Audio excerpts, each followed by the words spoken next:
Chiefs Kingdom, buckle up.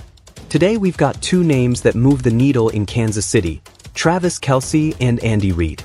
Travis just spoke about the R-word, retirement, while big brother Jason put Coach Reid on the spot about what's really going on with the Chiefs.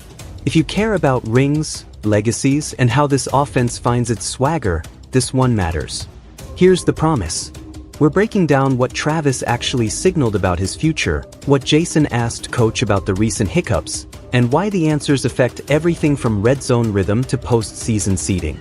I'll keep it real, fan first, and talk through what it means for the next few weeks and beyond. Let's get into it. Let's set the stage.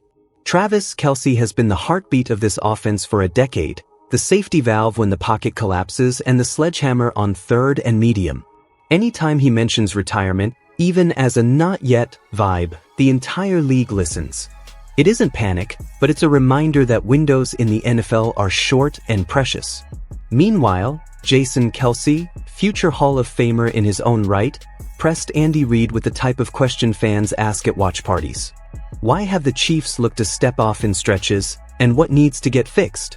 When an icon like Andy responds, you parse the subtext. Is the issue timing, personnel usage, or just early season funk? That's the conversation we're having today. You can love this team and still admit the obvious. There have been drives where the execution wasn't crisp, where spacing looked a little muddy, or where penalties turned sevens into threes. That's not a crisis, that's film to correct. The question is how quickly it tightens up with championship habits. Start with Travis. When a pillar like Kelce even entertains the long view, it shifts how defenses prepare and how the front office plans. Defenses already double and bracket him. The threat of him leaving eventually just elevates the urgency to develop complementary killers now. That doesn't mean force-feeding touches, but it does mean building answers when teams flood the middle. There's also the Mahomes factor. Patrick is otherworldly when he and Kelce play jazz together, reading leverage in the same heartbeat. If Travis says he's still here to chase rings, that's stabilizing in the locker room. It tells young receivers to keep stacking, because the maestro is still conducting and the offense will still orbit number 87 in high-leverage spots. For Andy Reid, the Jason question matters because it mirrors the wider NFL conversation. Are the Chiefs in a brief rhythm dip, or is there a structural tweak needed? Sometimes the fix is simple. Tempo up, simplify the menu on scripted drives, and let Patrick cook with quick game to set the table. Other times, you lean into heavy personnel and bully fronts to reset attitude. Consider third downs. When spacing narrows, it's often because landmarks aren't disciplined. Andy's system is elite at creating traffic without drawing flags, but it only sings when splits and stems are precise. One misread and a scissors concept becomes a traffic jam. Clean up the stems and the whole picture brightens immediately. Red zone is another tell. The Chiefs are at their best down there when they stress eye discipline with motion, orbit, and false keys. Lately, when it stalls, it's usually because the window dressing is fine but the base play lacks pop. That's where a bit more under center, quick-hitting gap runs, or the classic shovel series can reintroduce uncertainty for defenders sitting on tendencies. Protection matters too. When the pocket is firm and the depth is consistent, Patrick hits his back foot and the ball flies on time. Mix in slide protections and half-slide looks with back-check releases to slow down exotic pressures. If the hit count drops early, the explosives arrive late. Receiver development is the quiet key. The difference between a 3-yard option route and a 23-yard catch is often a single step at the break point. Trust grows when young guys sit versus zone and run versus man without needing a sideline reminder. Every rep with Travis on the field is a masterclass in feel. Schedule sequencing plays a role as well. Back-to-back road trips, short weeks, or weather games compress your install and force you to lean on core concepts. That's fine if the core is humming. Clean the base and you don't have to live in the bag of tricks every Sunday. Here's what I want to see the next 2 games. Start fast with first drive tempo to establish rhythm throws for Patrick and rhythm routes for the receivers. Get Travis touches early on choice routes and quick outs to force linebackers to commit, then hit the second window behind them. The ball doesn't have to travel 50 yards to bend a defense, it just has to move on time. lean into pony sets or too tight and looks to force defenses into heavier personnel. When you do that, you give Patrick clearer tells and you help the run game threaten both edges. Mix in mid-zone and counter so that the backside end can't just tee off. If you create two-way go for the backs, play action regains its bite without needing deep drops. I'd also dial up more empty with quick motion. It simplifies coverage pictures and lets Patrick point and shoot.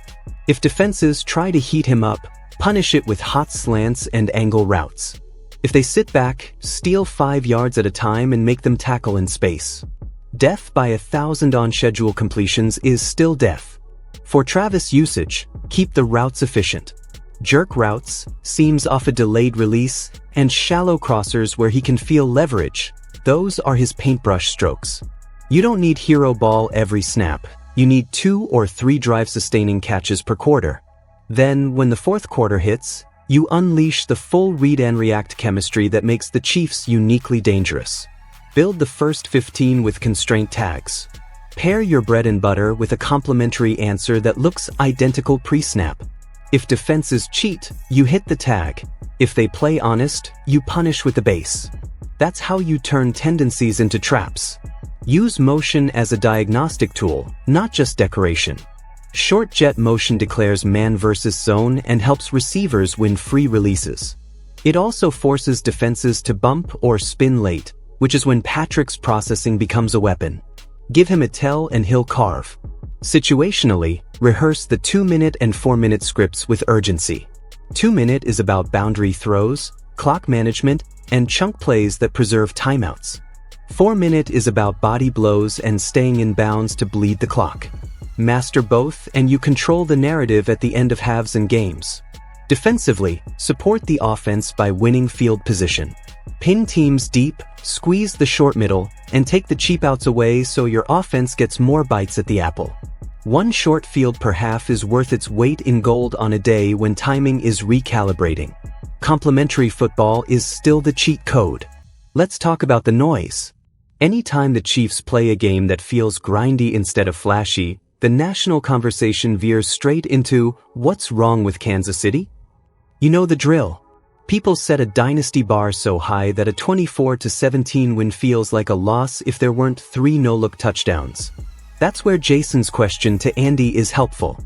When respected voices ask pointed questions, it allows for specific answers instead of vague narratives. Fans aren't looking for spin, they want to know if the staff sees what they see.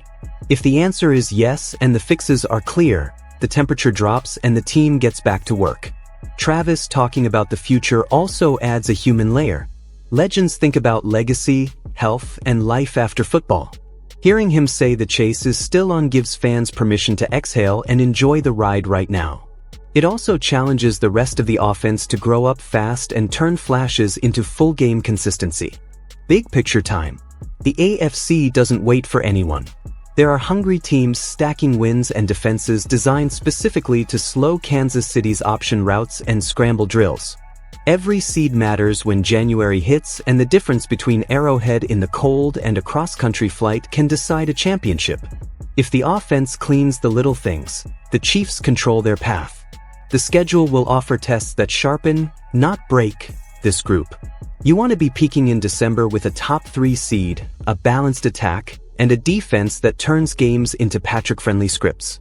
That's the blueprint that keeps rival fan bases doom-scrolling on Sunday nights. Remember the tiebreakers: conference record, division record, and head-to-head swing entire brackets. Banking AFC wins in November pays off in January when the math tightens. So what did we learn today? Travis Kelce isn't hanging them up right now, and that's a signal to lock in the present tense. Jason Kelce asked the questions every fan is asking, and Andy Reid's answers point toward execution and rhythm more than wholesale reinvention.